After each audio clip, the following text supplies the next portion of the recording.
የብልህነት ምስጢር፣ የግራሺያኑ ብልጣሶር አስገራሚ ምክሮች።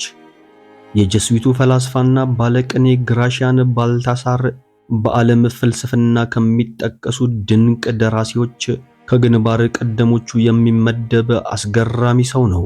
በተንኮል የተሞሉ ሰዎች በሚገኙባት ዓለም ውስጥ ሳትሰነካከል ለማለፍ ይልቁኑ በፍትጊያና በውጣ ውረዱ በእጅጉ የተገነባ ስብዕናና ፈተና የመሸከም ብቃት እንላበስ ዘንድ በዓለም ዙሪያ ላሉት ሁሉ ይህን ዘመን አይሽሬ ሥራ ሰርቶ አልፏል። የግራሺያን ሕግጋቶች ሰዎች በተንኮል በማታለልና በሥልጣን ሽኩቻ በተሞላው ዓለም ውስጥ እንዴት መቋቋምና ማደግ እንደሚችሉ ምክር ይሰጣሉ። ክፉዎች እንዴት እንደሚያስቡ በመተንተን ቀድመን ሐሳባቸውን እንድንረዳም ያግዘናል። አጭርና ግልጽ በሆነ መልኩ ክርስቶስ ለሐዋርያቱ በዚህ ዓለም ውጣ ውረድ እንዳይዝሉ እንደ እባብ ብልሆች እንደ ርግብ ደግሞ የዋሆች እንዲሆኑ የሰጠውን የብልሃት ምክር በቀን ተቀን አውድ ውስጥ ወደ መሬት ለማውረድ የሚያስችለንን መንገድ ግራሺያን ባልታሳር በእጅጉ ተራቆበታል። በመሆኑም ሕግጋቶቹን በመረዳት መልካሞችና የዋሆች ከጥቃት ይጠበቁ ዘንድ ብልሃቶቹን እንደሚከተለው በዝርዝር አቅርበናል። ሰው የዘራውን ያንኑ ደግሞ ያጭዳልና መልካሙን ለመዝራት የተጋን እንሁን። 1. ዕውቀትና መልካም ውጥን። ሁለቱ በአንድነት ስኬትን ያስቀጥላሉ። ጥሩ ዕውቀት ከክፉ ፈቃድ ጋር ከተጋቡ ግን ክፉ ጭራቅ ይወለዳል። እኩይ የሆነ ፈቃድ በዕውቀት ከታገዘ ሁሉንም ልህቀት ይመርዛል። በብልጣብልጥነት እየተመራ ውድቀትን ያስከትላል። ማመዛዘን ያልታከለበት ዕውቀት ድርብ ጥፋት ነው። 2. የሐቅ ሰው። ሁሌም ከምክንያታዊነት ጎን በጽናት የሚቆም በመንጋው ስሜታዊነትም ሆነ በአንባገነኖች ጭካኔ አመክንዮን አይረግጣትም። ሐቅን ብዙዎች ቢያመሰግኗትም ጥቂት ታማኝ አድናቂዎች ናቸው ያሏት። ሌሎቹ አደጋ እስኪያንዣብብ ድረስ ነው የሚከተሏት። በኋላም ሐሳዊ ተከታዮቿ ይክዷታል። በአስመሳይ ፖለቲከኞች ትደበቃለች። ሐቀኝነት ከጓደኝነት ከስልጣንና ከግል ጥቅም ጋር እንኳን ለመጋፈጥ አታመነታም። ከዛ በኋላ የክህደት አደጋ ያንዣብባል። ብልጦች ሰበብ እየደረደሩ ከአለቆቻቸው ወይም ከመንግስት የጥቅም መንገድ ዘወር ይላሉ። ሐቀኞችና ጽኑዓን ግን መደበቅን እንደ ክህደት ይቆጥሩታል። እነዚህም ምንጊዜም ከእውነት ጋር ቆመው ይገኛሉ። 3. መረጃን ስትሰበስብ ጥንቃቄን አድርግ። የተወሰነውን አይተን አብዛኛውን በሰዎች ምስክርነት ላይ ተመስርተን በምናገኘው መረጃ ነው በዋነኝነት እየተደገፈን የምንኖረው። ጆሮ ለእውነት የጓሮ መግቢያ ስር፣ ለውሸት ደግሞ የፊት መግቢያ በር ነች። እውነት በብዛት ስትታይ አንዳንዴ ነው የምትሰማው። ሳትቀላቀል ከጆሮአችን አትደርስም። በተለይ ከሩቅ ከመጣች አቆራርጣቸው በምትመጣው ስሜቶች ሁልጊዜም ትሟሻለች። ስሜት ደግሞ የነካውን ሁሉ ያቀልማል። ስሜት ትኩረትን ለማግኘት ሲጣጣር ነገሩን አሳዛኝ ወይንም አስደሳች ያደርገዋል።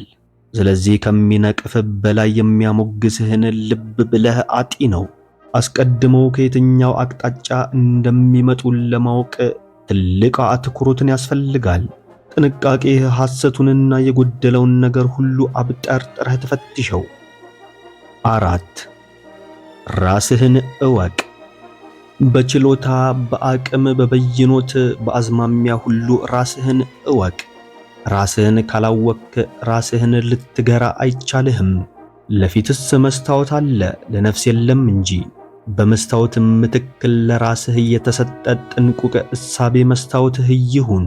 ውጫዊው ገጽታህን ብትዘነጋ እንኳን የውስጡን አጥብቀህ ይዘህ ራስህን ለፍጹምነት አትጋ።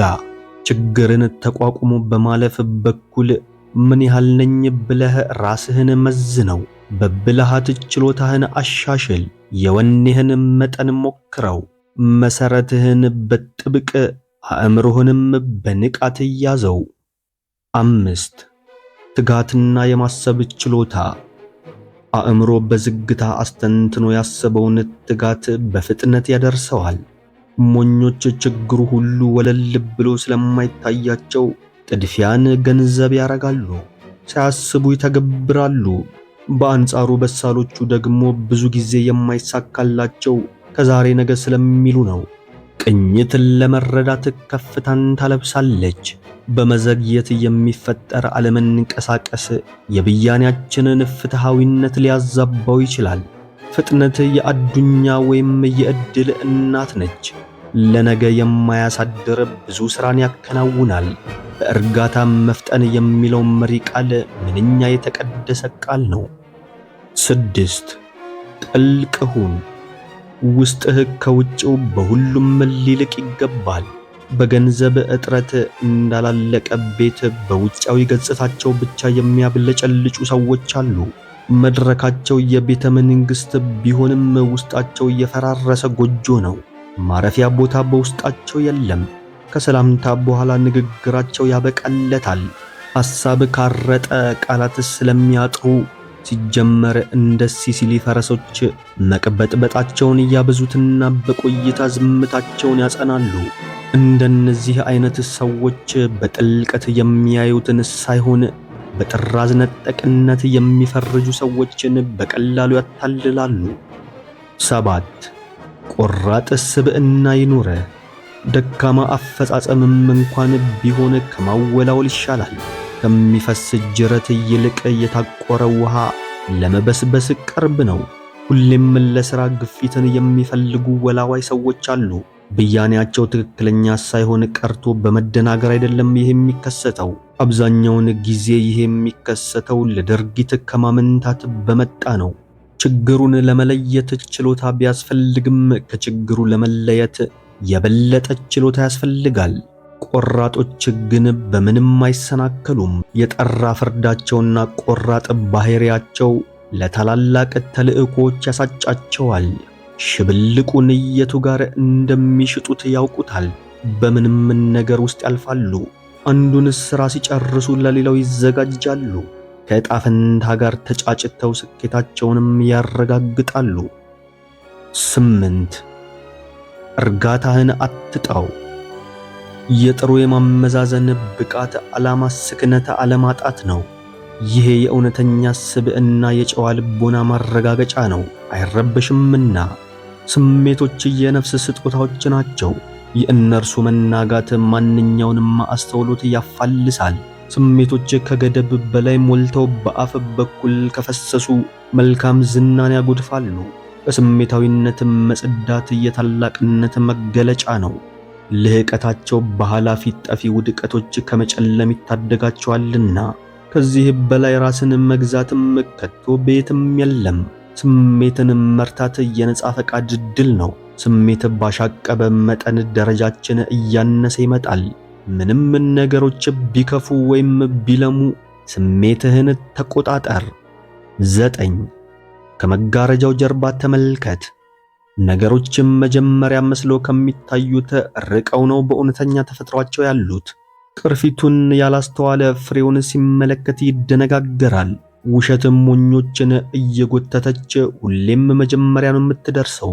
እውነት በጊዜ ብዛት እያነከሰች መጨረሻ ላይ ትደርሳለች። ተፈጥሮ ለብልሃቷ 2 ጆሮዎችን ለግሳናለች። አስተዋዮች ደግሞ እውነትን ለመስማት ይጠቀሙበታል።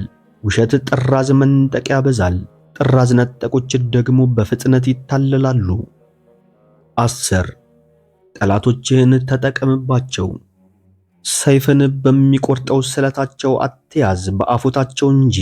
በተለይ ከጠላቶችህ ጋር ባለህ ግንኙነት ይህ ሕግ ከጉዳት ይታደግሃል። አዋቂ ከጠላቶቹ የሚጠቀመውን ያህል ሞኝ ከወዳጆቹ አይጠቀምም። የጠላቶችህ ክፋት የማትወጣውን የችግር ተራራን ወደ ሜዳ የመዳመጥ ኃይል አለው። ብዙዎች በገዛ ጠላቶቻቸው ታላቅነት እንደ ስጦታ ተበርክቶላቸዋል። ቁልምጫ ቆሻሻን ስለሚደብቅ ከጥላቻ የባሰ መጥፎ ነገር ነው። ብልህ ክፋትን ወደ ጥሩ መስታወት ይቀየራል። በመስታወቱ የሚታዩትን ችግሮች ሁሉ አንድም ያሻሽላቸዋል፣ ካልሆነም ያስወግዳቸዋል። አንዳንዴ ጥንቃቄ የምትጎለብተው ቅናትና ክፋት ጎረቤት ሲሆኗት ነው። 11 ፍሬውን ከገለባው ለይተህ እወቅ። ጓደኞችህንና የምትቀጥራቸውን እንዲሁም ሌሎች ሰዎችን የመለየት ያህል ቁልፍ ብልሃት የለም። መጥፎ ቃላት በራሳቸው መጥፎ ድርጊት ሳይታከልባቸው እንዲሁ መጥፎ ናቸው። በጥሩ ቃላት የተሸለመ መጥፎ ድርጊት ደግሞ የባሰ መጥፎ ነው። እንደ ጉም ተነው የሚጠፉ ቃላት ዘለቄታ የላቸውም። ትሕትና ብቻውንም ማታለል ነው። ወፍን ለመያዝ በመስታወት ማጥበርበር የተመረጠ መንገድ ነው። ምንዳቸውን በቃላት የሚወስዱ ከንቶች ብቻ ናቸው። ቃላት የድርጊት ማሳመሪያ መሆን አለባቸው። ተመሳሳይ የሆነ እሴትም ሊኖራቸው ይገባል። ቅጠል ብቻ ሆነው ፍሬ የማይሰጡ ዛፎች ውስጣቸው እንዲሁ የበሰበሰ ነው።